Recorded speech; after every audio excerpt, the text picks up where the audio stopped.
What's going on, guys? Today I've got the Shirogorov F3 NS. Before I get started, I want to give a huge shout out to my buddy Dan over at the pointy end for sending this thing out to me.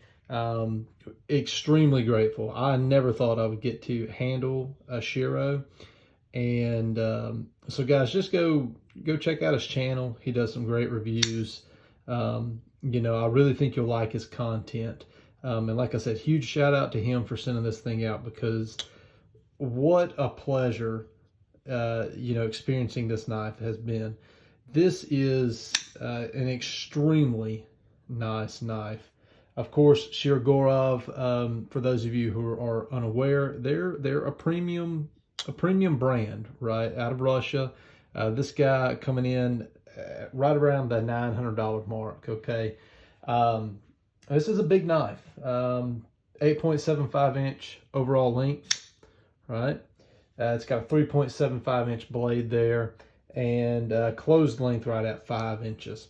But this is a very lightweight knife as well. You know, you've got the carbon fiber scales here, and in addition to that, let me grab my flashlight here and see if I can get this on camera. Look, they have done extensive milling on both sides of these titanium liners. This thing only weighs like 4.5 ounces. I mean, it's unbelievable how lightweight this thing is. So very impressive, very impressive. I'd done a flipper video, I called it top 5 flippers, excuse me. At the time, I did not have this knife. I can tell you confidently, this would have been number 1 if I would have had it at the time of filming that video. Namely, for 2 reasons. This flipper tab is just about, it's about the best flipper tab I have ever seen. It's not big, it's just the right size, and it's very comfortable. And on top of that, the action of this thing is just buttery smooth. I mean, this thing is just stupid smooth. So guys, if you go watch that video, this one would take the cake, okay? This would be number 1 for sure. Very well done knife. I've got a lot of pros, and really, there's only one con that I can think of for this knife. It's not a con for me, but it could be a con for somebody. So I'll run through, a lot of the things that are really nice on this knife. This carbon fiber is just unbelievably gorgeous. And it's also got a little bit of texture. I don't know how well that's going to show up on camera, but it's not just slick, right? It's got a little bit of texture there. And in addition to that, they've kind of milled out these little, almost these little grooves here to give you a little bit more purchase there. I wouldn't quite call it jimping, but it's in the spots where, if you're holding the knife, it's going to add a little bit of extra grip there. Let's see here. This thing is, like I said, it's very lightweight, very nice flipper action. Some things to know if you're going to get this. It does, of course, have proprietary hardware. Okay, that may or may not be a big deal. Just if you plan on taking your knife down to maintenance it, or clean it up or whatever, just that's something to be aware of. That's not the con that I'm going to go over on this one, but that is something to be cognizant of, because if in the event that you need to maintenance your knife, I think your options are either A, to send it to Russia, right, or try to take it down with this proprietary kind of pivot screw. Let's see if I can get a video of that. So it comes through, but it doesn't go through completely on both sides. So that's something to be aware of. Pocket clip. Very well done pocket clip. Very nice. Now this is going to be the one con I'm going to say on this knife. It's not a con for me, because this actually comes in the orientation that I like to carry my pocket knives in, right? That's going to be a tip up fashion for the right hand side.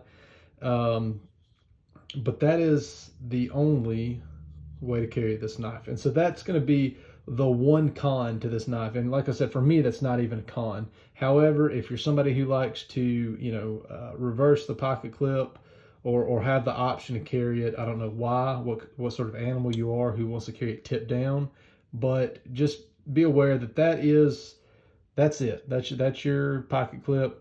You know, if you don't like it, well, it doesn't matter. That's your pocket clip. Lanyard hole. Honestly, I didn't even notice it had one until I started looking at it. This has got to be one of the smoothest integrations of a lanyard hole as I've ever seen. It just seamlessly integrates here with this back spacer, and it's not obtrusive at all. If you take and you compare that to something like this Smooth Criminal from Medford, I mean, that's just a obnoxious lanyard hole. I mean, that's just obnoxious, right? This one here, on the other hand, is just very well integrated, very seamless, very well done. Everything on this knife is very well done. Real quick, I'll knock out some size comparisons. Like I said, this is a bigger knife, okay, coming in at 8.75 inches overall length. That's going to be right on par with the full-size Spartan, right? This guy, however, heavy, right? These titanium scales are not milled at all. They're just slabs of titanium. Of course, you know, there's no carbon fiber on it. This thing, they're same size. This one, I would venture to say, is going to be about half, weighs about half as much as this one. So that's a very nice feature. XM18, for those of you unaware, this is about the same size as a Paramilitary 2. Interestingly here, the handle profiles on these are very similar in dimensions, right? Let me see if I can show that. So in this fashion, they're very, very similar. I'm going to say that the Shiro is just a fraction of a bit longer closed, but interestingly, when you open them up, there is a very significant difference there in open length. Very interesting, very interesting. And that is another thing that I'm going to say really impressed me with this knife is kind of the handle to blade ratio there. On some knives, it's kind of weird, right? On some knives, you get like my XM24, my Hinderer XM24. Great knife, well-built knife.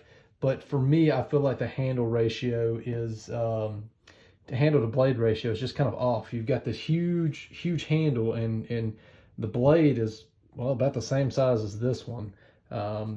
So the overall, just everything about this knife overall is just so well done. The dimensions, the pocket clip, the lanyard hole, this carbon fiber, the milling, you know, like I showed you, the milling on the titanium. Everything on this knife is just so well done. There's really no complaints about this guy. Now, I will say, I don't think this is a hard use knife, right? Plus, I mean, if you're spending this kind of money on a knife anyhow, you're probably not going to want to really abuse them. But, you know, this is, I'm not going to say it's a hard use knife, right? So keep that in mind. But it is very well done, very nice. And I think that if you're in the market for a flipper, and if you like bigger knives, then this, I mean, I don't know how you can do much better than this, to be quite honest with you. This may be, well, as of right now, 100%, this is the nicest and best flipper knife that I have personally ever handled or seen. So I don't know if that's saying a lot or what that's worth to most people, you know, but it is very much a knife that if you're into flippers and you're into very good buttery smooth action, and on top of that you want something that is just really sleek and sexy, this is it, guys. This is it. Shirogorov F3 NS. Guys, check it out. Again, huge shout out to my buddy Dan over at the Pointy End. I'm going to link his channel down in the description and probably pin a comment as well to his YouTube channel. Guys, go check him out, like and subscribe, okay? Take care.